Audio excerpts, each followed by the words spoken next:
तो मात शीतला सुमिर के ये जी धरूं गुरु का ध्यान आन विराजो कंठ में सुदे जइयो मम ज्ञान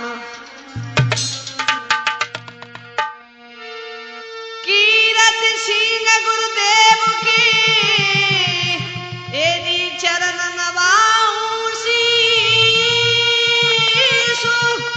भैरव गिर स्वामी सदा सुदेते रहो आशीष मंगल भवन मंगल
हमारे नौजवान साथी, हमारे प्यार करने वाले बच्चों, हमारी इस भूमि पर पलने वाली हमारी माता बहना, लीजिए आज मैं और रघुवीर कैसेट के सौजन से आप लोगों तक जे सीता वनवास का प्रोग्राम पेश कर रहा हूं।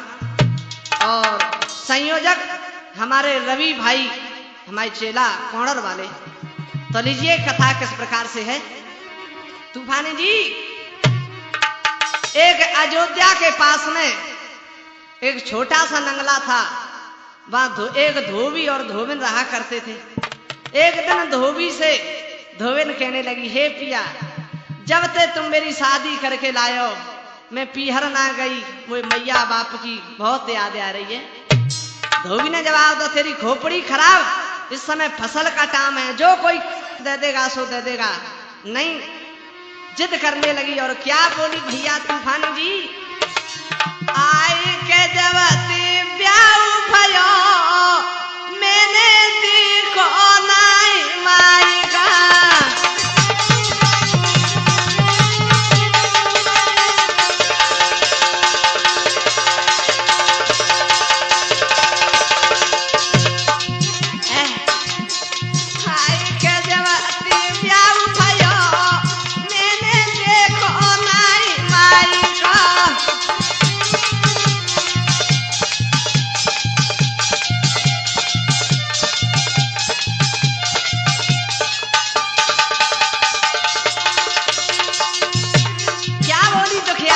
हे पिया आते देव कम पिया रंजान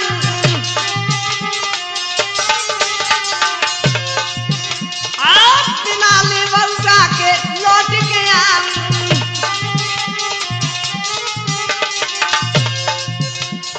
खाए जिया में ओ भटक रहा मैंने देखो नाई माई का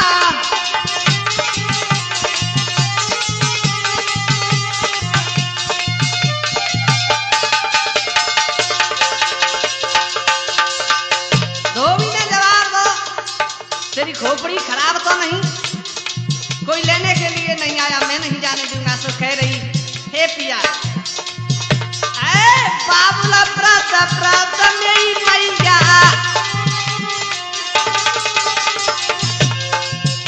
ए बाबुला प्रात प्रात मेरी मैया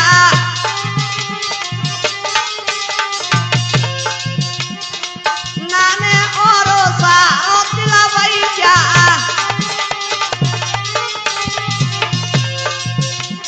जवाब दो मेरा भैया को हंसो नाने आए नाई बिति भ्रात दया का कह रही आए नाई बिति भ्रात दया मैंने देखो नाई माई का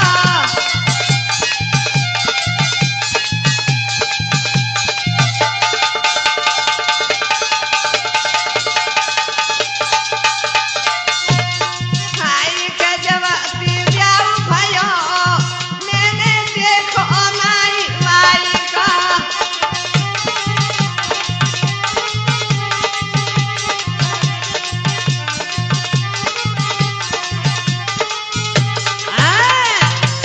जवाब दो धोबी ने तू चली तो जा लेकिन मैं तुझे लेने के लिए नहीं आऊंगा हाँ ठीक है मैं अपने आप आ जाऊंगा क्या भैया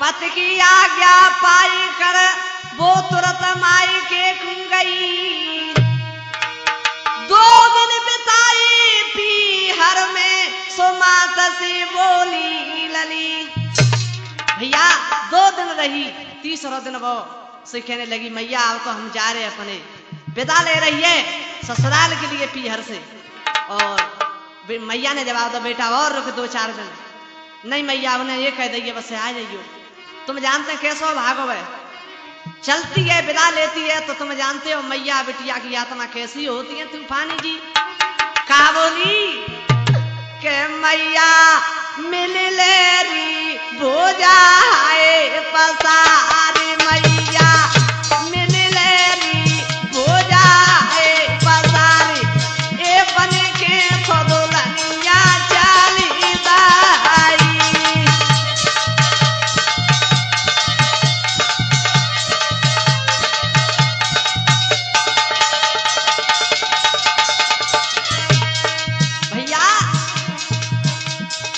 मैया क्या मैया बिटिया की आत्मा कैसी होते आए के मैया रोवाती आंधी आंधी बहाते मैया रोवाती आंधी आंधी बहाते ए बने के फदुलनिया चाली दाई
घर से निकली, अपार बारिश हो गई तो एक वृक्ष की ओट बैठी रही। ओहो, तब तक दिन अस्त हो गया और जैसे ही चलती आगे के लिए तो हुआ क्या, नदिया सधार चल रही। एकदम से धोबिन क्या बोली है मल्लाह से, अरे मल्लाह की सुनियो भैया, नदिया से कर दे रे वीरन पार।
एकदम से मल्लाह ने जवाब दो, ऊपर से बारिश हो रही है, इस समय मैं नाव नहीं डालूंगा। क्या बोला मल्लाह,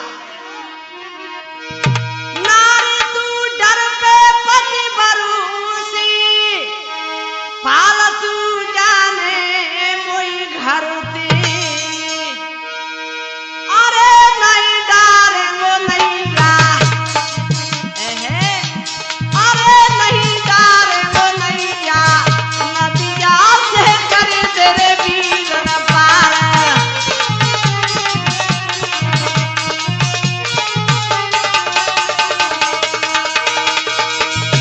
मल्लाह के सुनियो भैया, नदिया से कर दे वीरन पार।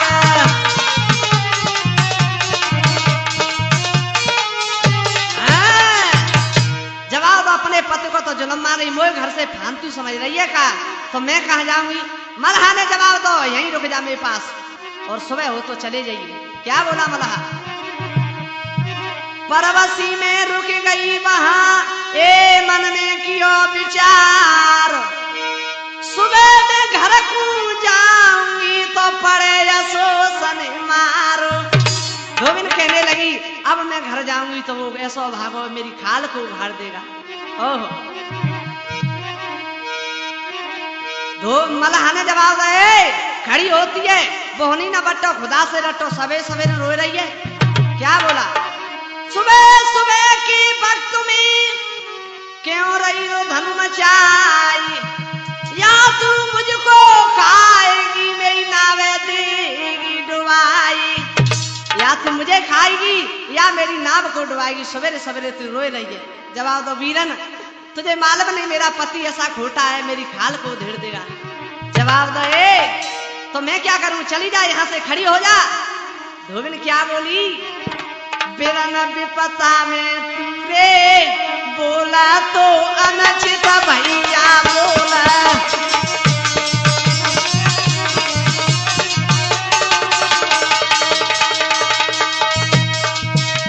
ओ वीरन कुछ तो बोल बोले मोते का कह रही, अरे बिरन विपता में तीरे, बोला तो अनचित भैया बोला,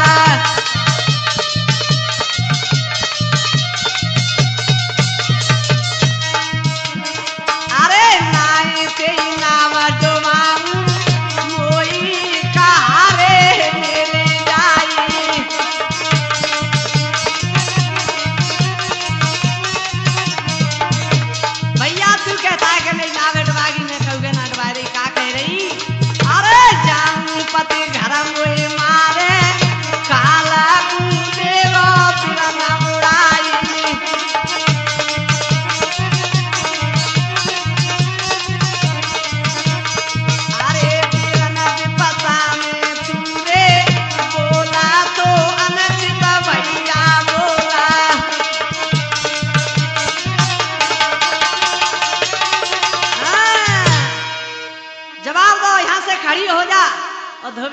लगी, अरे ऐसे बोल रहा है, जवाब दो क्या?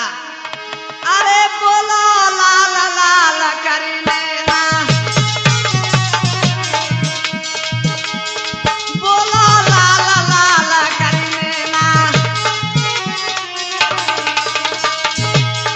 रामचंद्र से जाकर कहना,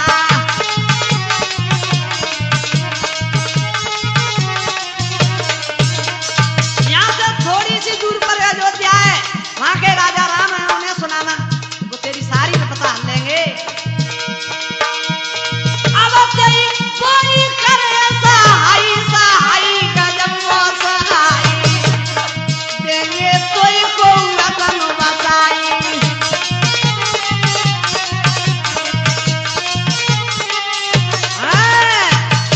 जवाब दो, चली जा। आज धोबेन भगवान राम के दरबार में पहुंची और पछाड़ खा के गिर पड़ी, हाय स्वामी। भगवान राम ने जवाब दो, रोती क्यों हो? तो क्या कह रही? ए के मत पूछो दिल की बात, फिर मैं विपता की मारी, मत पूछो रे दिल की बात।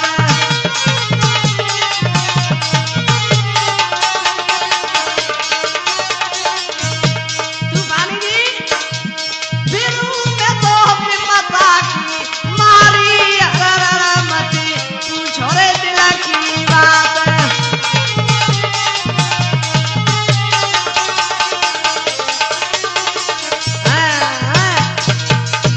भगवान राम कहने लगे, अरे रोती क्यों? जवाब दो स्वामी। जब मैं घर से चली अवेरी और बरसाने गैल में घेरी, मेरे स्वामी और बरसाने गैल में घेरी, मल्हा के नौका नायदारी, मत पूछो दिल की बात।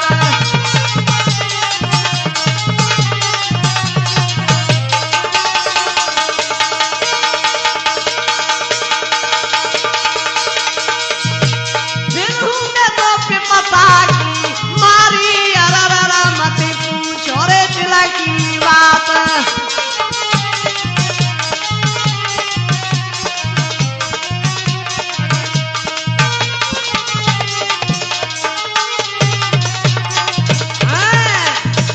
और कहने लगी, सुनो, कोई नहीं है तो मेरे साथ में, और मैं रुक गई वहीं रात में, मेरे स्वामी और मैं रुक गई वहीं रात में, यही मुझे विपता है भारी, मत पूछो रे दिल की बात।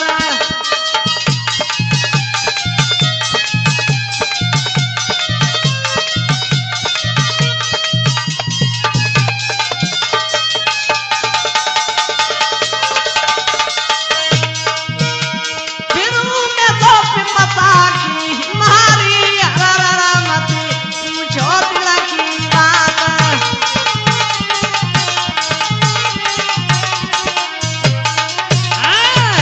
भगवान राम ने जवाब दो, पति पत्नी में आत्मविश्वास नहीं तो बेकार का रिश्ता है। जवाब दो महाराज, वो कहू के रिश्ते न मान तो बड़ा भागो है। भगवान ने जवाब दो, हम अपना एक संतरी भेज देते हैं, वो तुमसे कुछ नहीं कहेगा। महाराज तुम्हारे संतरी के ऊपर मारेगा? नहीं नहीं, वो कुछ नहीं कहेगा। हुआ क्या? जब भगवान ने अपना संतरी पास भेज दिया तो वो धोबी क्या कहते हैं, सुपरी लगा के देख लो, जैसे लग रही मन तो हमारी घरवाली आ रही है, और दूर से कहना वो ही तो है, सवेरे खाते आम सी आए टपकी। का करो? धोबी ने ना पूछता चकरी भैया, का करो रवि? वो बैठो मिला डगर में, कस के मारो लट्ठो कमर में, मेरे स्वामी कस के मारो लट्ठो कमर में। एक धद्दों से बचाई गुड़ मनाई गई, भरो वो गुस्सा में भारी, मत पूछो दिल की बात।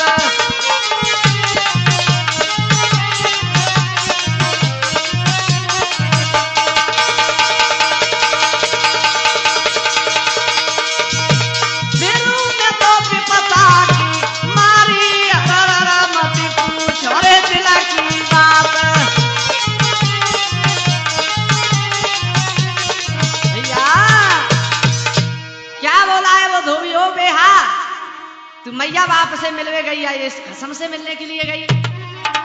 जल्दी बता दे हाँ मुझे, कहाँ रही तू रात में? जल्दी बताओ डंकिनी जे कौन खसम थी साथ में? कहती थी मिल आऊंगी, रोबत होई मेरी मात है। गुस्सा में होकर धोबी ने मारी कमर में लात है। एक लात मारी से बेचारी गुड़मुड़ाई। अरे पिया मारते क्यों हो? जवाब दो बेहा, खड़ी है जा यहाँ से। और क्या बोला है कि रात कहाँ पे रही,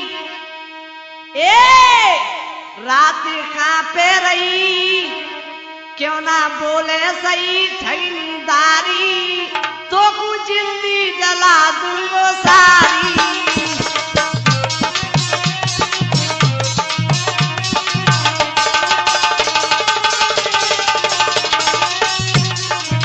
जाओ तूफानी तुम्हारा तो कहवा ही अलग है। रात कहाँ पे रही, क्यों ना बोले सही ठगनीदारी, तुझको जिंदगी जला दूंगो सारी।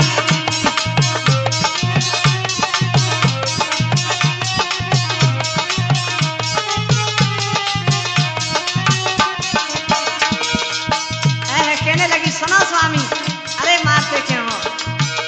पति बार सुभाई अतिवारी,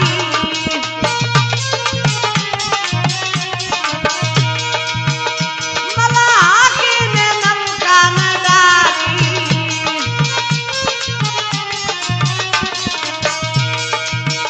मैं तो बोलूं सही, मैं तो बोलूं सही, मेरी मानो कहीं दुखियारी, तुझको जिंदगी जला दूंगो सारी।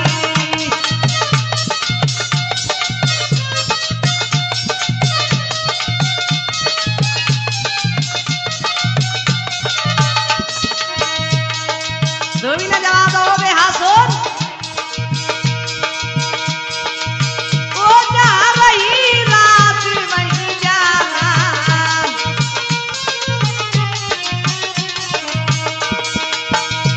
वहाँ रही रात वहीं जाना।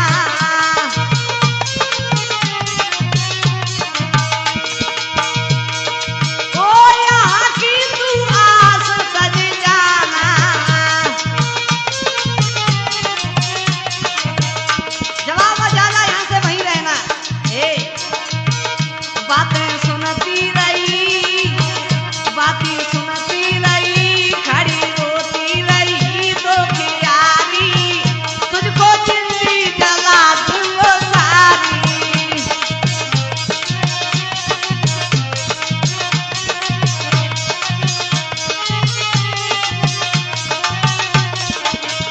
रात कहाँ पे रही, क्यों ना बोले सही ठगनीदारी, तुझको जिंदगी जला दूंगो सारी।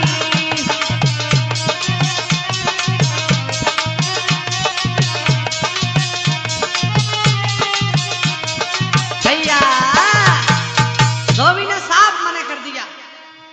संतरी से जवाब दो, तू कौन है? संतरी ने जवाब दो, भैया हम तो रास्तागीर हैं, तो फिर निकल ले, यहाँ क्या करता है? और संतरी सीधा भगवान के दरबार में पहुंचा। भगवान राम बोले, हे भैया मंत्री, उस अबला नारी का क्या हुआ? संतरी तो क्या बोला भगवान राम से, प्रभु सुनो के दो कर जोरे हाथ, संतरी के न लगो बानी।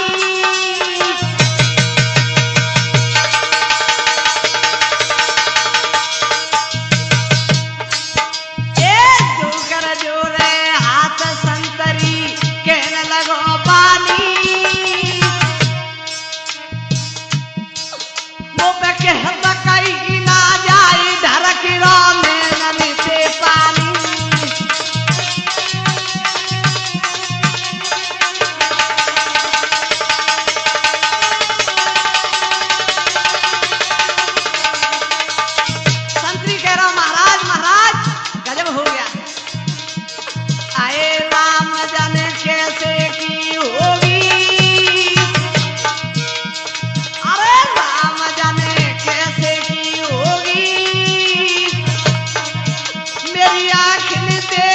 बात मारी रो धोबी तू धोबी।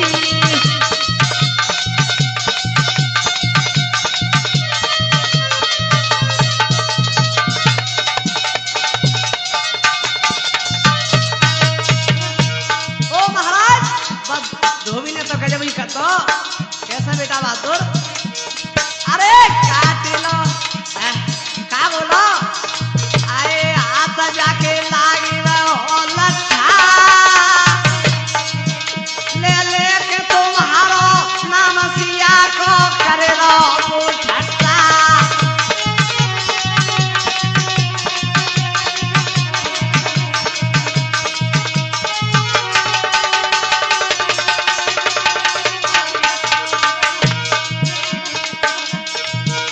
और क्या कह रहा आए काट लो नाक तेरे सामने सगल जगह तू एक सो जाने राम सो मोई मती जाने।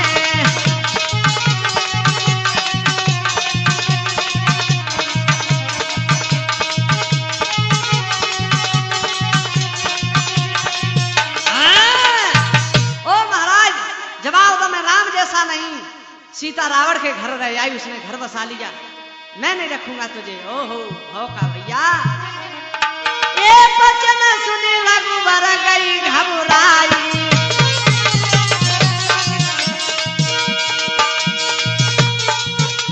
बचन सुने रघुबर गई घबराई।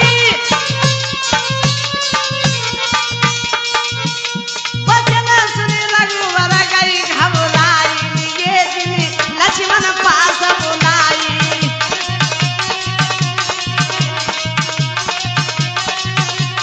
भैया भगवान राम ने लक्ष्मण को पास बुलाया और क्या बोले भैया ए लक्ष्मण के रोई रोई कहे आदि हो राम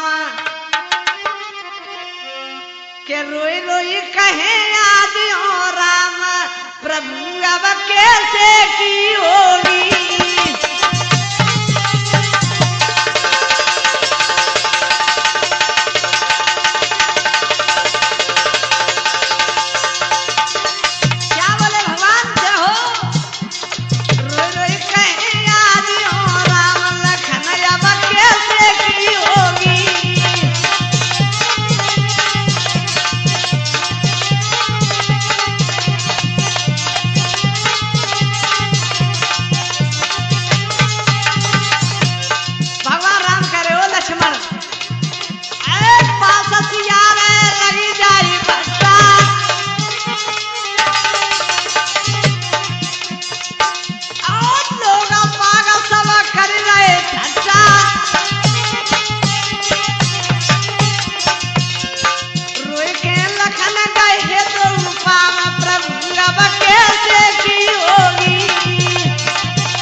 लक्ष्मण कहने लगे प्रभु प्रभु ये क्या कर रहे माँ सीता के संग इतना क्या कर रहे हो।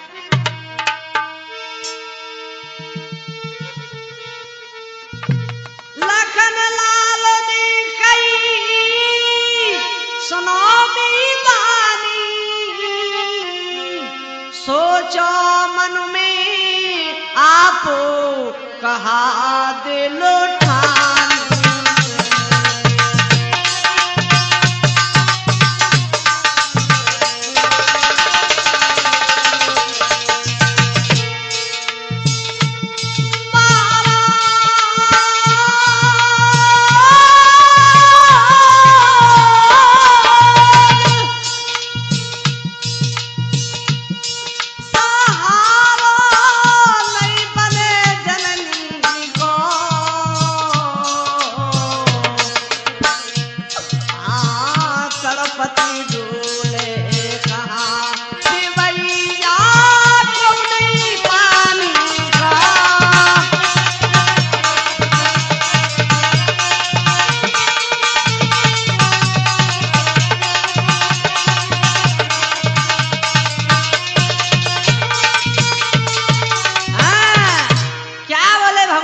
लक्ष्मण सुन के रखनी मर्यादा के रखनी मर्यादा सुन लखन सिया को ले जाओ बानों में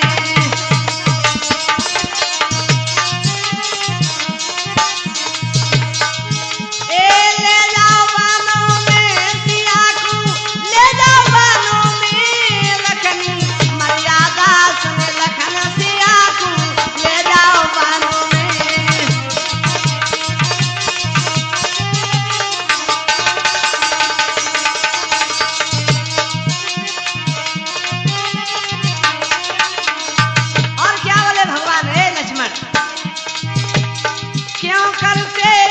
ख्याल जिगर में मिटे न विधि के अंक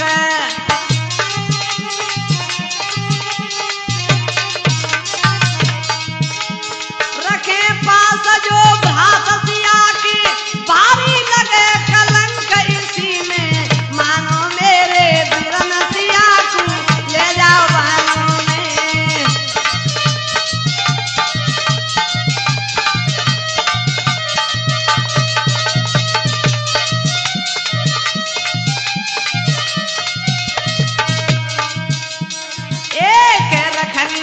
मर्यादा सुन लखन सिया को ले जाओ बानों में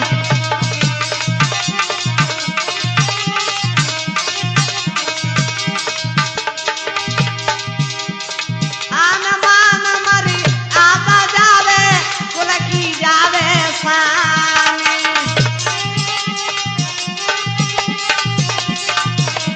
ए भैया कुल की रीत विपरीत चले तो क्या करे भगवान बात कुल की रीत विपरीत चले तो काई कोई इंसान इसी में मानो मेरे बिरन सिया को ले जाओ बानों में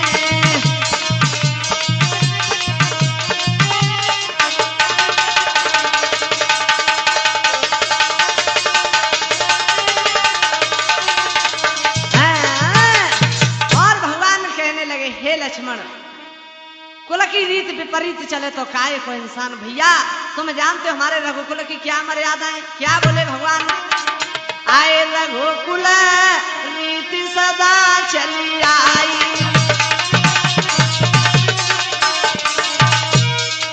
रघुकुल रीति सदा चली आई आए प्राण जाए पर वचन न जाई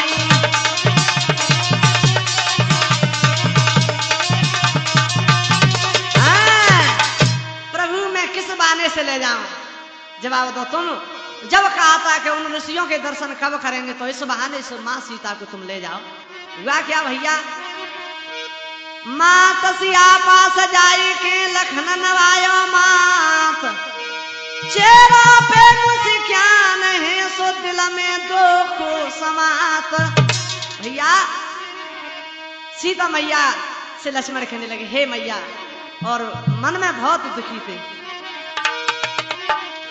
भेजा मुझे श्री राम ने सुनो मात चितलाई चलो हमारे साथ में ऋषि आश्रम लाए घुमाई हे मैया चलो तुम्हें ऋषि आश्रम घुमा लाए ओह हुआ क्या भैया आए नहीं समझी चाल विचारी तूफानी जी तुम्हारा उठा कहे वो है पछतावेंगे बाद में आए नहीं समझी मरम विचारी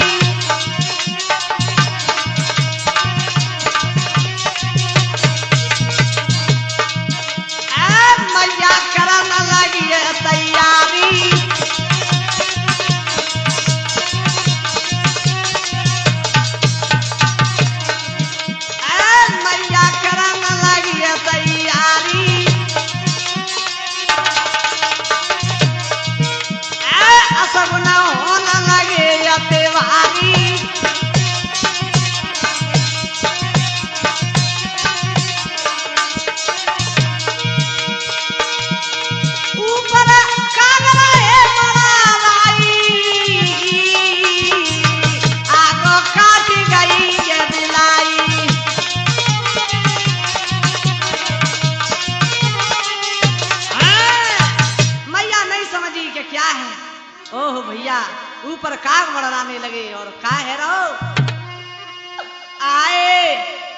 सगुन नजरी परे।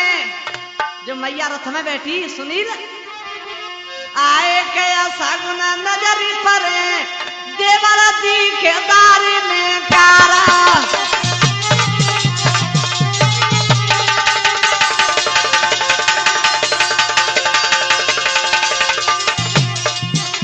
हे देवर तुम्हारे भैया ना तीसरे का बोली मैया आज नगर में छाई रहो और सन्नाटो।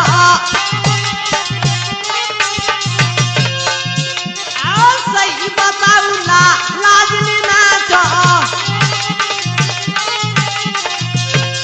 आए माता दिल ख्याल करे देवर दिखेदारी में काला।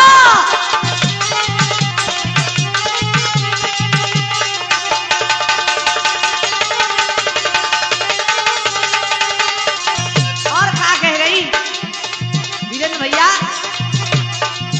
ए दिखे ना पति कहूं करो किनारो। अब बोलो अटल छत्र देखारो।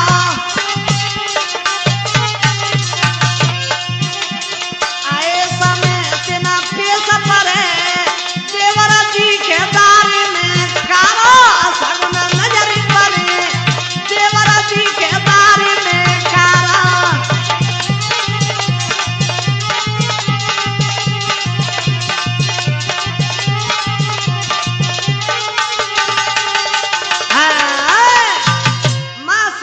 लक्ष्मण रथ में बैठा के चलते हैं तो मैया कहने लगी सूरत बसियो नगर तुम्हारा बोलो अटर छत्र जयकारो। तुम तो हम तो जाए रहे और तुम सूरत बसियो।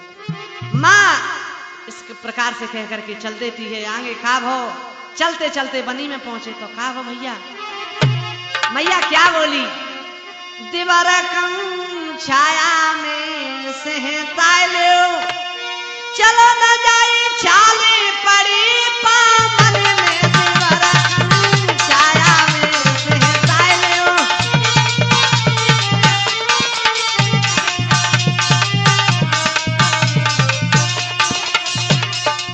और कह रही ए तन से पसीना छूटे अंग भयो सारा बोरा।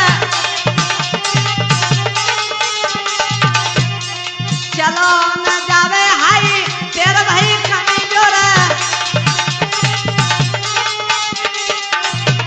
लखनन के पानी रोई पिलाए दे हे देवर। लखनन के पानी रोई पिलाए दे चलो न जाए छाले पड़ी पावन में देवर छाया में सहता लो।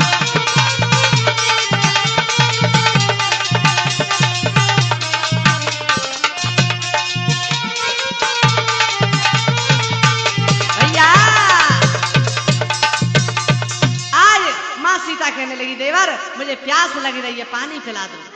माँ सीता को एक बरगद के नीचे बैठा ले गए और कहा वो भैया आए लक्ष्मण मन में करता विचार। अरे पानी कहूं नजर नहीं आवे प्यास से मैया रही घबराई। अरे पात्र ले लो जब पानी को साला सरोवर पहुंचे आई। अरे पानी लेके चला बिचारो मेरे महाराज इधर रोई रोई मैया काई रही।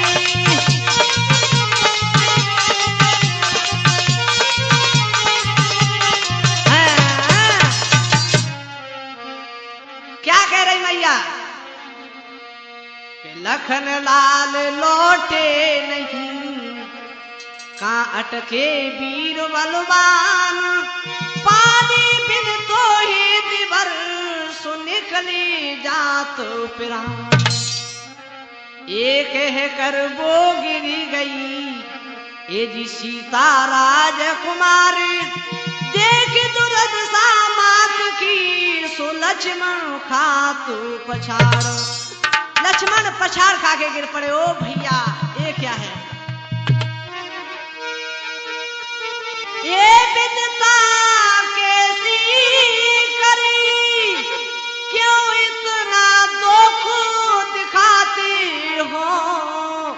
जा प्राणन प्यारी मैया सी क्यों ना था प्रभु तो वासे हो।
मुझे श्राप दे देंगे, जीवन भर दुख पाऊंगा। हुआ क्या?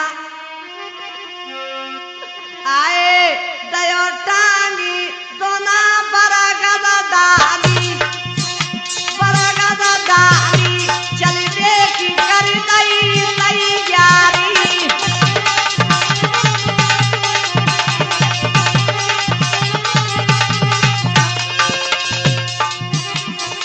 आए मुड़ी मुड़ी देखे मन में सोचे, मन में सोचे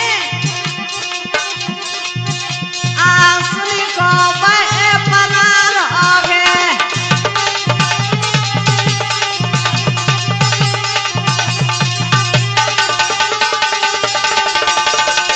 जय हो, जय हो।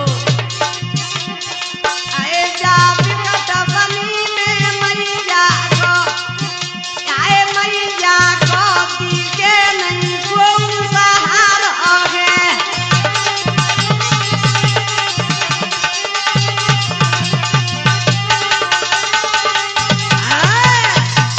लक्ष्मण कहने लगे अगर मैं ऐसे जाता हूं तो मैया का कोई नहीं है, और सोच समझ के दोना को टांग दो। हुआ क्या भैया?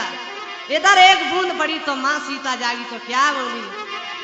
आए के देवर निरमोई, आरे के देवर निरमोई दोना टांग गई बरगद दी।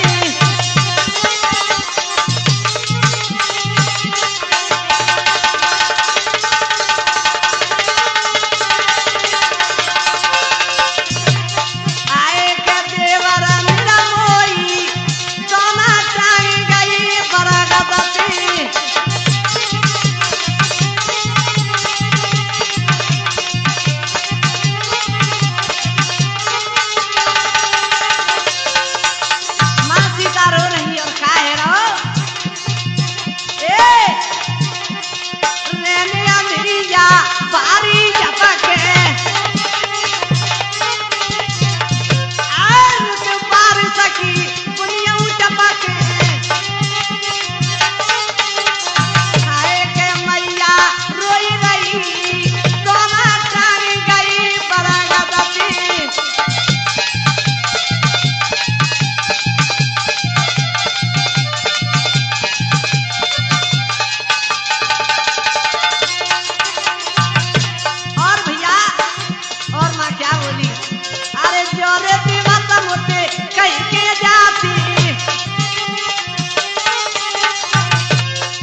समय ऋषि वाल्मीकि आ गए और क्या बोले, हे बेटी तुम यहाँ मेरे आश्रम पे बेटी की तरह पलोगी। और क्या बोले, ये बेटी दिल धर ले धीर धर्म को पिता मोई मान ले।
वाल्मीकि ले गए मां सीता को अपने पास रख लिया। कुछ समय के बाद का भाव, आए दो लाल सियानी जाई ही बन खड़ो में।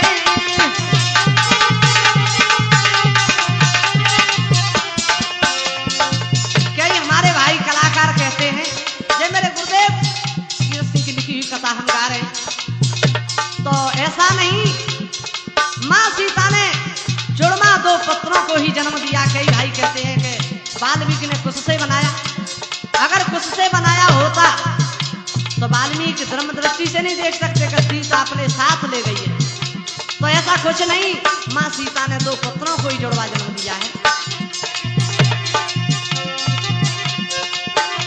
दो लाल सियानी जाई ही बन खड़ो में।